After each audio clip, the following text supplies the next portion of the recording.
Hello my dear student SP એજ્યુકેશનમાં તમારું સ્વાગત છે। આજે આપણે ચર્ચા કરવાની છે ધોરણ 10 નું વિજ્ઞાન ચેપ્ટર નંબર 9, જેમાં આપણે પ્રકાશ અને અંતર્ગોળ અને બહિર્ગોળ અરીસાની પ્રકાશ ચેપ્ટર છે આપણે, જેમાં પરાવર્તન અને વક્રીભવન ચેપ્ટરનું હેડિંગ છે।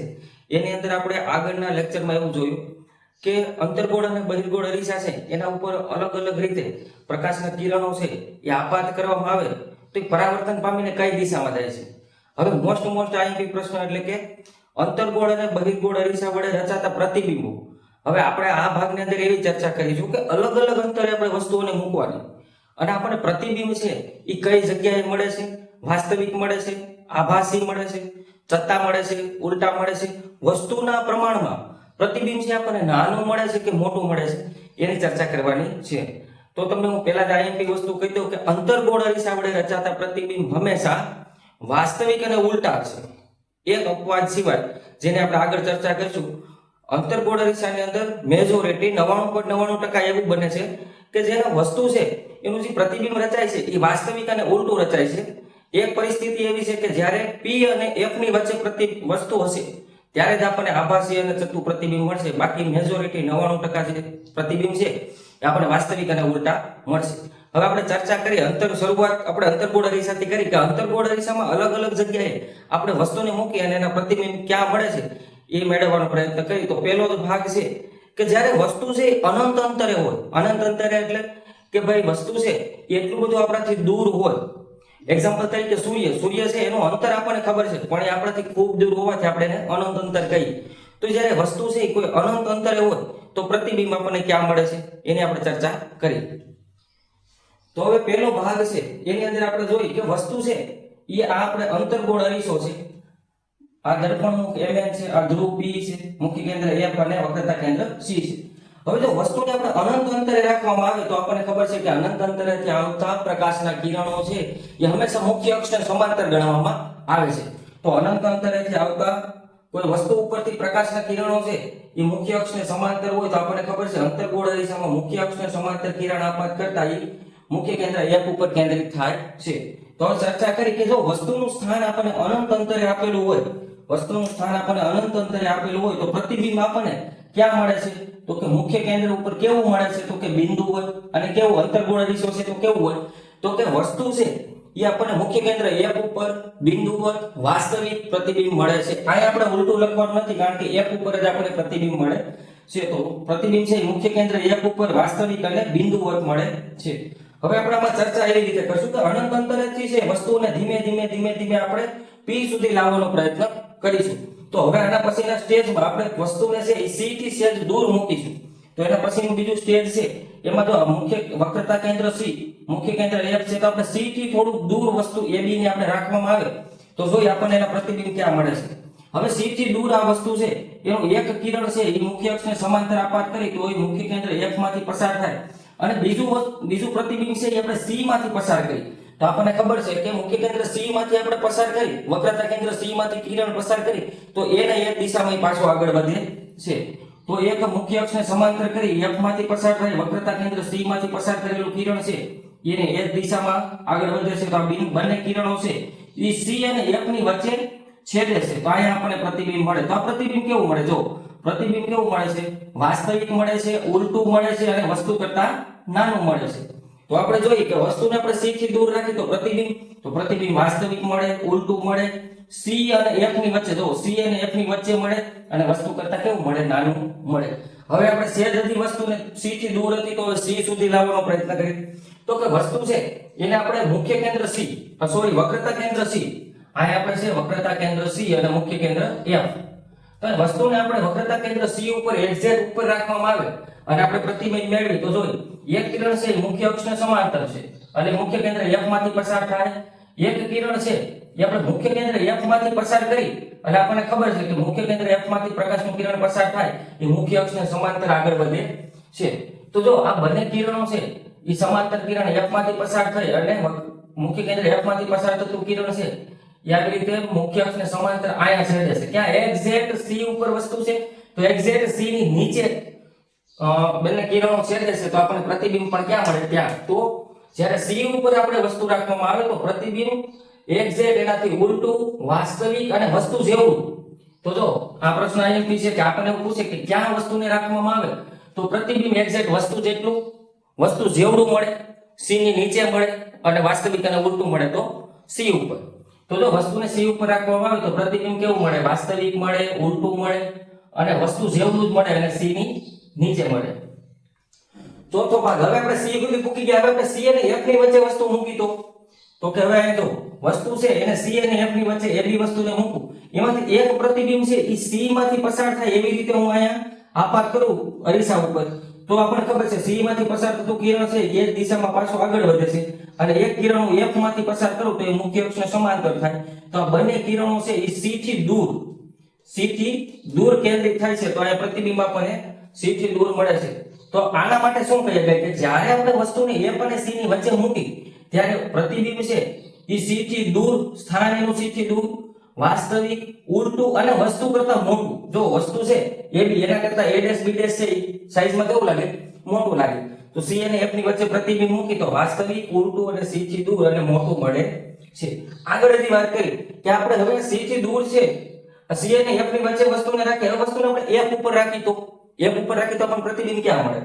તો ધારો કે આ આપણે વસ્તુ એફ છે, મુખ્ય કેન્દ્ર એફ ઉપર આ વસ્તુ રાખવામાં આવે, આ મુખ્ય કેન્દ્ર એફ ઉપર આપણે એક્ઝેક્ટ વસ્તુ રાખી તો એક કિરણ છે એ સી માંથી પસાર કરી અને એક આપણે ધ્રુવ પી માંથી, આપણને ખબર છે ધ્રુવ પી માંથી કિરણ પસાર કરી તો આ નિશ્ચિત કોણથી પસાર કરી તો એટલા જ કોણથી પરાવર્તન પામે છે.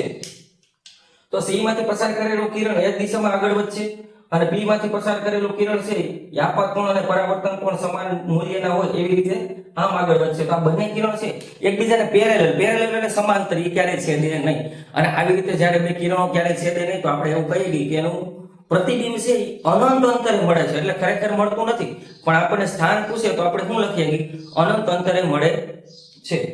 તો આવી રીતે અંતર્ગોળ અરીસા વડે રચાતા પ્રતિબિંબો છે.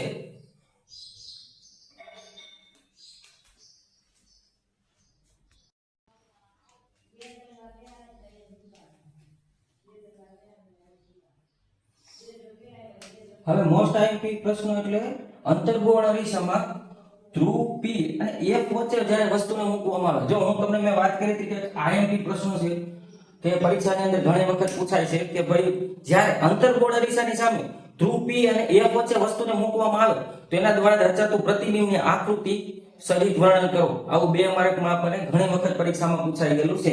અંતર્ગોળ અરીસા વડે રચાતા અલગ અલગ જગ્યાએ આપણે વસ્તુને મૂકીને પ્રતિબિંબ મળે છે, એમાંથી આ પ્રશ્ન છે એ મોસ્ટ આઈએમપી છે. કારણ કે જે અંતર્ગોળ અરીસા વડે જે પ્રતિબિંબ આપણને મળે છે એ વાસ્તવિક અને ઉલટા મળે છે.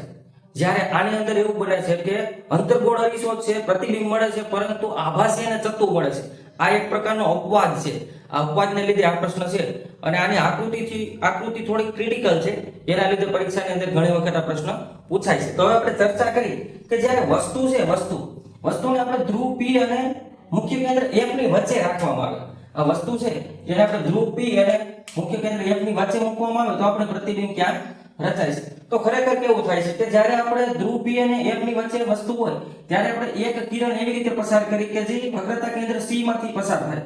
તો વક્રતા કેન્દ્ર સી માંથી તમને ખબર છે કે આપણે એવી રીતે ગોઠવણી કરી કે વક્રતા કેન્દ્ર સી માંથી પસાર થાય તો એ કિરણ છે એ એના એ જ દિશામાં આગળ વધે છે.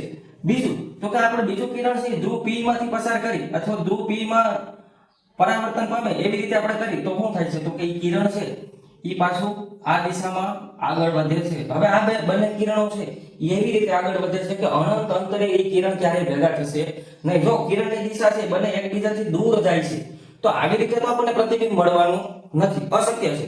તો એના માટે આપણે શું કરીશું તો કે આ જે પાછળનો ભાગ છે આ કિરણ છે એને બહારની સાઈડ આપણે લંબાવવામાં આવે. આપણે આવી રીતે એને લંબાવવામાં આવે તો અહીંયા કિરણો છે એકબીજાને છેદે છે. જો વાસ્તવમાં છેદતા નથી પરંતુ આપણે એને લંબાવી છે અને છેદે છે એટલે પ્રતિબિંબ છે એ આપણને કેવું મળે છે તો કે આભાસી પ્રતિબિંબ મળે છે અને ચત્તુ પ્રતિબિંબ મળે છે. તો જો અહીંયા આપણે અંતર્ગોળ અરીસા વડે મળતા પ્રતિબિંબોમાં બધા કરતા અલગ ગુણધર્મ છે. કેવી રીતે તો કે આ પ્રતિબિંબ છે એ આભાસી છે અને ચત્તુ છે. તો આપણે જોઈએ કે જો અંતર્ગોળ અરીસામાં જ્યારે વસ્તુને એફ અને પી ની વચ્ચે મૂકવામાં આવે ત્યારે પ્રતિબિંબ છે એ કેવું મળે છે તો કે આભાસી મળે છે, ચત્તુ મળે છે અને વસ્તુ કરતા કેવું મળે છે? મોટું મળે છે. હવે ચર્ચા કરીએ આપણે બહિર્ગોળ અરીસા. જો બહિર્ગોળ અરીસો છે એની અંદર આપણે જોઈએ કે જો વસ્તુને અનંત અંતરે રાખવામાં આવે એટલે વસ્તુ અનંત અંતરે હોય તો પ્રકાશના કિરણો છે એ મુખ્ય અક્ષને કેવા હોય સમાંતર હોય.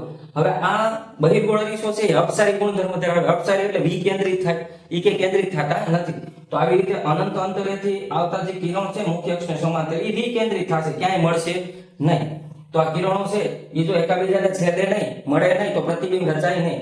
તો આવી રીતે તો એ કે મળવાના નથી. તો આપણે આ કિરણો છે એને પાછળની સાઈડ લંબાવવામાં આવે તો એ મુખ્ય કેન્દ્ર F ઉપર ભેગા થાય છે. હવે અનંત અંતરે હોય એટલે મુખ્ય કેન્દ્ર F ઉપર જ ભેગા થાય. તો આ કિરણો છે એ મુખ્ય કેન્દ્ર F ઉપર છેદે તો આપણે પ્રતિબિંબ ક્યાં મળે? મુખ્ય કેન્દ્ર F ઉપર. કેવું મળે છે? તો કે બિંદુવત મળે છે. તો હવે બહિર્ગોળ અરીસામાં વસ્તુને જ્યારે આપણે અનંત અંતરે રાખવામાં આવે તો પ્રતિબિંબ છે એ આપણને કેવું મળે? બિંદુવત મળે, આભાસી મળે અને કઈ જગ્યાએ મળે? તો કે F ઉપર મળે છે. હવે બીજું કે ભાઈ બહિર્ગોળ અરીસામાં આપણે અલગ અલગ વસ્તુને છે એ અલગ અલગ રાખી તો આપણને પ્રતિબિંબ ક્યાં મળે? તો આમાં આપણે શોર્ટ એન્ડ સ્વીટ કહી દીધું કે બહિર્ગોળ અરીસાની અંદર તમે અનંત અંતરથી લઈ અને ધ્રુવ P, અનંત અંતરથી લઈ અને ધ્રુવ P વચ્ચે ગમે ત્યાં વસ્તુ મૂકો તમને પ્રતિબિંબ હંમેશા ક્યાં મળશે? તો કે ધ્રુવ P અને F ની વચ્ચે મળશે. એનાથી બીજે ક્યાંય આ અંતર્ગોળ અરીસા જેવું નથી કે આપણે વસ્તુને અલગ અલગ અંતરે મૂકી તો આપણને પ્રતિબિંબ છે અલગ અલગ અંતરે મળે છે. આયા ફિક્સ છે કે વસ્તુને તમે અનંત અંતરેથી લઈને ધ્રુવ P વચ્ચે ગમે ત્યાં મૂકી દો તમને પ્રતિબિંબ છે ધ્રુવ P અને F ની વચ્ચે મળશે. તો આપણે જોઈએ કે વસ્તુ છે એને આપણે અહીંયા AB વસ્તુ છે એને મુખ્ય અક્ષને એક સમાંતર કિરણ આપાત કરી તો એ વિકેન્દ્રિત થાય અને F માંથી કિરણ પસાર થાય. બીજું કિરણ છે કે આપણે C માંથી પસાર થાય એવી રીતે આપણે એને દોરવામાં આવે. C માંથી પસાર થાય એવી રીતે દોરવામાં આવે તો એ કિરણ છે એ પાછું એની દિશામાં આગળ વધે અને આપણે આ કિરણ છે એને આપણે આગળ લંબાવી આવી રીતે ડોટેડ લાઈન મળે આવી રીતે. તો આપણે આ કિરણો છે આયા ભેગા થાય છે ક્યાં? તો કે P અને F ની વચ્ચે. તો આયા આપણે પ્રતિબિંબ મળે છે. પ્રતિબિંબ કેવું મળે? તો કે ચત્તુ, આભાસી અને વસ્તુ કરતા નાનું. તો બહિર્ગોળ અરીસામાં બહુ મોસ્ટ IMP છે કે ભાઈ બહિર્ગોળ અરીસામાં આપણને પ્રતિબિંબ ક્યાં મળે? તો આપણે ચોખ્ખું કહેવાનું કે ભાઈ અનંત અંતરથી લઈ અને ધ્રુવ P વચ્ચે તમે કોઈ પણ જગ્યાએ વસ્તુ મૂકો તો તમને પ્રતિબિંબ છે હંમેશા કેવું મળે? તો કે ચત્તુ મળે, આભાસી મળે અને ધ્રુવ P અને F ની વચ્ચે મળે અને વસ્તુ કરતા કેવું મળે? નાનું મળે. પણ આ પ્રશ્ન છે એ મોસ્ટ IMP છે. હવે તમને એક શોર્ટકટ વસ્તુ બતાવું કે ભાઈ અનંત અંતરે આપણે અંતર્ગોળ અરીસો છે. અંતર્ગોળ અરીસામાં તમારે યાદ રાખવાનું કે જેમ વસ્તુ છે એ ધ્રુવ P ની નજીક આવે, જેમ વસ્તુ છે એ ધ્રુવ P ની નજીક આવતી જાય, આપણે નજીક નજીક મૂકતા જાય એમ એનું પ્રતિબિંબ છે એ વાસ્તવિક ઉલટું અને ધ્રુવ P થી દૂર જતું જાય. કેવી રીતે? તો કે અનંત અંતરે વસ્તુ મૂકી હતી તો આપણને F વચ્ચે, F ની નીચે F ઉપર પ્રતિબિંબ મળતું હતું. C થી દૂર રાખી તો આપણને ક્યાં પ્રતિબિંબ મળતું હતું? તો કે F અને C ની વચ્ચે. XZ આપણે પ્રતિબિંબ C ઉપર વસ્તુ મૂકી તો આપણને પ્રતિબિંબ ક્યાં મળે? XZ C ની નીચે. અને જેવું આપણે C અને F ની વચ્ચે પ્રતિબિંબ વસ્તુ મૂકી તો આપણે પ્રતિબિંબ C થી દૂર. એટલે કેવું થાય છે કે વસ્તુ જેમ C થી નજીક આવતી જાય છે એમ પ્રતિબિંબ C થી દૂર જતું જાય છે. તો મોસ્ટ IMP આના પછીનો પ્રશ્ન છે પરીક્ષામાં ઘણી વખત પૂછાય એવો કે અંતર્ગોળ અરીસો અને બહિર્ગોળ અરીસાના ઉપયોગો જણાવો. તો એની ચર્ચા આપણે આગળ કરીશું.